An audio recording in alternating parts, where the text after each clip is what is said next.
আসসালামু আলাইকুম সবাইকে, আশা করি সবাই ভালো আছেন। সিদ্ধান্ত চলে এসেছে বাংলাদেশের পক্ষ থেকে। বাংলাদেশ ক্রিকেট বোর্ড এবং বাংলাদেশের সরকার তারা দুপক্ষ থেকে জানিয়ে দিয়েছে যে ইন্ডিয়াতে বিশ্বকাপ খেলাটা বাংলাদেশের জন্য নিরাপদ নয়, এই কারণে বাংলাদেশ বিশ্বকাপ খেলতে যাচ্ছে না। আইসিসি যে আলটিমেটামটা গতকাল দিয়েছিল, ভোটাভুটির পর যখন সিদ্ধান্ত এরকম এলো যে আইসিসি বাংলাদেশের পক্ষ নেয়নি, তারা বেসিক্যালি বাংলাদেশের যে রিকোয়েস্টটা ছিল বা যে দাবিটা ছিল ইন্ডিয়া বাদে অন্য কোনো ভেন্যুতে বাংলাদেশের ম্যাচগুলো ফেলার এবারে বিশ্বকাপের, সেই ব্যাপারটা তারা কনসিডার করেও শেষ পর্যন্ত কিন্তু নাকচি করে দিয়েছে। তারা সেটাতে অ্যাগ্রিয়েবল ছিল না, সেই বিষয়টা গতকাল পর্যন্ত পরিষ্কার। এবং বাংলাদেশকে তারা একদিনের সময় দিয়েছিল সিদ্ধান্ত নেওয়ার জন্য যে তারা ভারতে গিয়ে এবারে বিশ্বকাপটা খেলবে কি খেলবে না, এবং সেই ডেডলাইনের সময়টা ইতিমধ্যেই পেরিয়ে গেছে। অর্থাৎ এখন বাংলাদেশের এন্ড থেকে যে সিদ্ধান্ত আসার ব্যাপার ছিল সেই সিদ্ধান্তটাও জানিয়ে দেওয়া হয়েছে। যিনি অ্যাডভাইজার রয়েছেন, স্পোর্টস অ্যাডভাইজার বাংলাদেশের বর্তমান সরকারের, আসিফ নজরুল, তিনি প্লেয়ারদের সঙ্গে কথা বলেছেন। বাংলাদেশের 15 সদস্যের যে স্কোয়াড ঘোষণা করা হয়েছিল বিশ্বকাপের জন্য, প্রিলিমিনারি স্কোয়াড, সেই স্কোয়াডের মেম্বারদের সঙ্গে আজকে দুপুরে কথা হয়েছে এবং দুপুরের কথা শেষ করে তিনি এসে প্রেসের সামনে জানিয়ে দিয়েছেন সরাসরি যে বাংলাদেশ ভারতে বিশ্বকাপ খেলতে যাচ্ছেন না।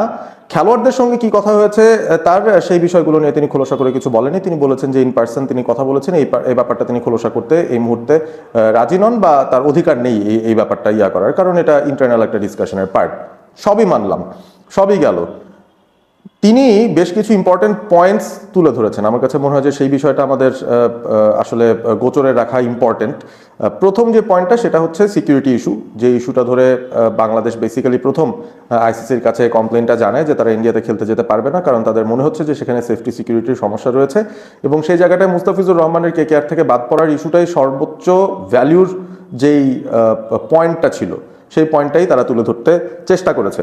কিন্তু এই 2 সপ্তাহ ধরে আইসিসি যখন তাদের নিজস্ব রিসার্চ করেছে বা যতগুলো মিটিং বিসিবির সঙ্গে হয়েছে, তারপর কিন্তু আইসিসি শেষ পর্যন্ত ওই একই অবস্থানেই থাকছে, যে তারা বলছে যে সেখানে এমন কোনো সিকিউরিটি ইস্যু তারা খুঁজে পায়নি যেখানে বাংলাদেশ টিম বা বাংলাদেশ দলের সমর্থকরা কিংবা মিডিয়া কর্মীরা যারা যাবেন ওয়ার্ল্ড কাপ কভার করতে তাদের কোনো সমস্যা হবে, সিকিউরিটি কোনো প্রবলেম তাদের চোখে অন্তত পড়ছে না। সে কারণে তারা বাংলাদেশকে বলছে ওয়ার্ল্ড কাপটা ইন্ডিয়াতে গিয়ে খেলতে। সো এই সিদ্ধান্তের জন্য আইসিসি যেই কাজটা করেছে, বেসিক্যালি তারা কিন্তু গণতন্ত্রে বিশ্বাসী একটা পদ্ধতি অবলম্বন করেছে। সেখানে তারা 16টা ক্রিকেটিং নেশনস যারা এবারে বিশ্বকাপে অংশগ্রহণ করছে, 20টা দলের মধ্যে 16টা দল ইনক্লুডিং বাংলাদেশ, সবাইকে নিয়ে মিটিংটা গতকাল করেছিল এবং সেখানে ভোটাভুটি করেছে। এবং সেই ভোটের জায়গাটায় বেসিক্যালি বাংলাদেশের দাবির পক্ষে শুধুমাত্র বাংলাদেশ এবং পাকিস্তান, অ্যাপারেন্টলি বিভিন্ন সোর্স থেকে আমরা তাই দেখছি যে 2টো ভোট পড়েছে বাংলাদেশের পক্ষে, বাকি সবগুলো ভোট পড়েছে বাংলাদেশের বিপক্ষে। এখন সেটা নিয়ে আমরা কিন্তু একটা ভালো ধারণা পেয়ে গেলাম যে বিশ্ব ক্রিকেটে বাংলাদেশের বন্ধু কারা রয়েছেন, কারা বন্ধু নেই। বাট আমার কাছে পার্সোনালি মনে হয় যে আমাদের আসলে ওই বন্ধুত্বের যে বিষয়, ভ্রাতৃত্বের যে জায়গা, আমাদের বড় ভাই, আমাদের বন্ধু, এই বিষয়গুলো থেকে আমাদের আসলে বেরিয়ে আসা দরকার। কারণ স্বাবলম্বী হতে হলে কাউকে ট্রাস্ট করা যায় না, আইসিসিকে তো ট্রাস্ট করা যাচ্ছেই না এই মুহূর্তে, এবং সেই সাথে কোনো বন্ধু প্রতিম ক্রিকেট বোর্ডকেও আসলে এই মুহূর্তে বাংলাদেশ ট্রাস্ট করতে পারবে না, কারণ নিজেদের কাজ নিজেদেরই তাদের করতে হবে। এবং সেই করার কাজটা কি? পারফরমেন্স।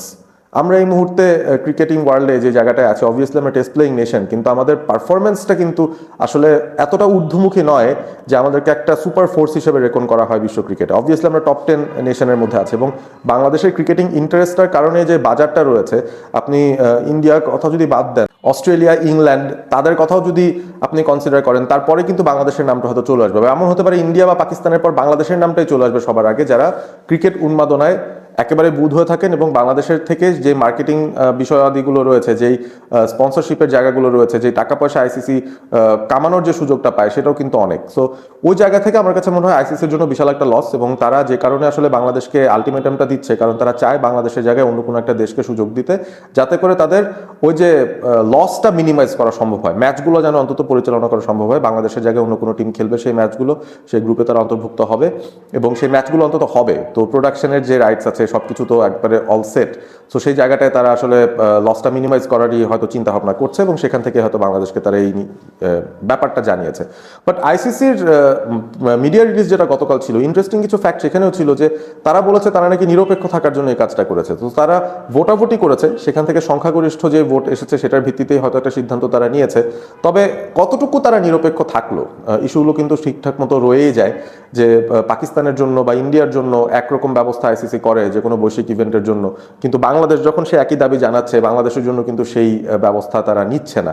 সো এই ব্যাপারটার মধ্যে আমি কিন্তু খুব একটা নিরপেক্ষ পার্সপেক্টিভ দেখছি না। এই জায়গাটার মধ্যে আমি এটাই দেখছি যে আইসিসি বেসিক্যালি তাদের যেই ঝামেলাগুলো হতে পারে সেই ঝামেলাটা এড়ানোর জন্যই মনে করেছে যে দুটো অপশন তাদের সামনে, একটা হচ্ছে অনেক ঝুঁকি ঝামেলা করে বাংলাদেশকে ওয়ার্ল্ড কাপে রাখা, এবং আরেকটা হচ্ছে ঝামেলাহীনভাবে টুর্নামেন্টটা শেষ করার চেষ্টা করা, বাংলাদেশকে ছাড়াই অন্য কোনো টিমকে ঢুকিয়ে দিয়ে তাদের আগের যে ফরম্যাট আছে সেই ফরম্যাটেই শুধুমাত্র বাংলাদেশের জায়গায় অন্য একটা টিম খেলবে, তো সেই ফরম্যাটে যাওয়া। তারা ওই সহজ পদ্ধতিটাই বেছে নিয়েছে, তারা ওই কঠিন রাস্তাতে যেতে চায়নি, বাংলাদেশকে রেখে যে কঠিন কাজটা তাদের করতে হতো সেই কাজটা করার জন্য যেই এফোর্টটা দিতে হবে সেই ব্যাপারটাতে তারা আসলে যায়নি, সেই লাইনেই তারা যায়নি। যাই হোক, এখন যে ঘটনাটা ঘটছে সেটা হচ্ছে আমাদের উপদেষ্টা, স্পোর্টস উপদেষ্টা, তিনি কি কথা বলেছেন সেটা নিয়ে একটু আলোচনা করতে চাই। তিনি তার প্রেস ব্রিফিংয়ে বলেছেন যে আমরা আসলে আইসিসির সঙ্গে আলোচনা করেছি, ফলপ্রসূ আমরা আউটপুটটা পাইনি, তবে আমরা চেষ্টা চালিয়ে যাব। এবং সেই একই কথা বাংলাদেশ ক্রিকেট বোর্ডের প্রেসিডেন্ট আমিনুল ইসলাম বুলবুলও পরবর্তীতে বললেন যে আমরা চেষ্টা চালিয়ে যাব, আমরা এখনও চেষ্টা করছি শ্রীলঙ্কা যেন আমাদের ভেন্যুটা শিফট করা হয়। এবং এই জায়গাটার মধ্যে আসিফ নজরুল এমন একটা ইম্পর্টেন্ট কথা বলেছেন, আমার কাছে মনে হয় যে এই ব্যাপারটা ইম্পর্টেন্ট। তিনি বলেছেন যে আইসিসির সঙ্গে বিসিবি কথা বলছে, নেগোশিয়েট করছে, তারা তাদের ভেন্যু পরিবর্তনের কথা বলেছে, তবে যেই দেশ হোস্ট অর্থাৎ ইন্ডিয়া, তাদের যে ক্রিকেট বোর্ড বা তাদের যে সরকার, তারা কি বাংলাদেশকে আশ্বস্ত করার মতো কোনো পদক্ষেপ নিয়েছে কিনা, এই পুরোটা সময় কিন্তু তারা একেবারেই চুপ। তাদের একমাত্র অ্যাক্টিভিটি এটাই ছিল বিসিসিআইকে জানানো যে মুস্তাফিজকে কেকেআর থেকে বাদ দাও। এরপর থেকে কিন্তু এই রিলেটেড কোনো ঘটনার ভেতরে কোনো অফিসিয়াল স্টেটমেন্ট ইন্ডিয়ার গভর্নমেন্ট কিংবা বিসিসিআইয়ের কাছ থেকে আসেনি। তারা তো ব্যাপারটা বুঝতে পারছে, তারা হোস্ট, এবং হোস্ট নেশন হওয়া সত্ত্বেও যখন একটা দল সিকিউরিটি কনসার্ন দেখিয়ে আইসিসির কাছে কমপ্লেন করছে, তারা যদি কোনোভাবে বাংলাদেশের সঙ্গে যোগাযোগ করার চেষ্টা করতো, আচ্ছা ঠিক আছে, বাংলাদেশ যেহেতু অফিসিয়ালি বিসিসিআইয়ের সঙ্গে যোগাযোগ করেনি মুস্তাফিজ ইস্যুটা নিয়ে, সেটাও বোধহয় করা উচিত ছিল, কারণ সেটাই আমার মতে ফার্স্ট লজিক্যাল পদক্ষেপ হওয়ার কথা। সেই জায়গাটায় বিসিবি যায়নি, তারা সরাসরি আইসিসির কাছেই গিয়েছে বিশ্বকাপের কনসার্নটা নিয়ে। এবং ওই জায়গাটার মধ্যে আমার মনে হয় বিসিসিআই যদি তারা একটা স্টেপ নিত, অন্তত বাংলাদেশ ক্রিকেট বোর্ডকে অ্যাপ্রোচ করে তারা বলতো যে ভাই, আমাদের কিন্তু এখানে সিকিউরিটি রিলেটেড ওরকম ইস্যুস নেই যেরকম ভাবছো, আমরা তোমাকে এই ব্যবস্থা দিতে পারি বা এই ব্যবস্থা নিয়ে আমরা আলোচনা করে নিতে পারি, সো আর খুব বেশি ঝামেলা করা দরকার নেই। কিন্তু এই পদক্ষেপটা কিন্তু একবারের জন্য বাংলাদেশ ক্রিকেট বোর্ডের সঙ্গে ওই বিসিসিআই কিংবা ভারতীয় সরকারের তরফ থেকে কোনো ধরনের অফার বা কোনো ধরনের আলোচনার স্কোপই ওপেন হয়নি, মানে তারা কোনোভাবে বাংলাদেশকে আশ্বস্ত করার মতো কোনো পদক্ষেপই নেয়নি।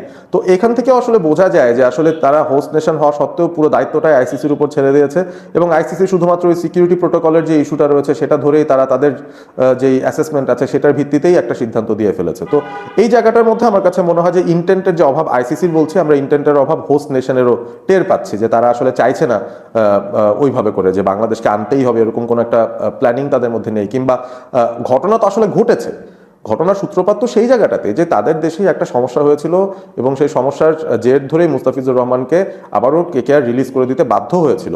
এমন তো নয় যে তারা মুস্তাফিজ ইনজুর্ড সে কারণে না, বা বিসিবি তাকে এনওসি দেয়নি সে কারণে তিনি বাদ পড়েছেন, ব্যাপারটা তো এরকম কিছু ছিল না। সেই ব্যাপারটাও কিন্তু আমাদের ক্রীড়া উপদেষ্টা তিনি বলেছেন।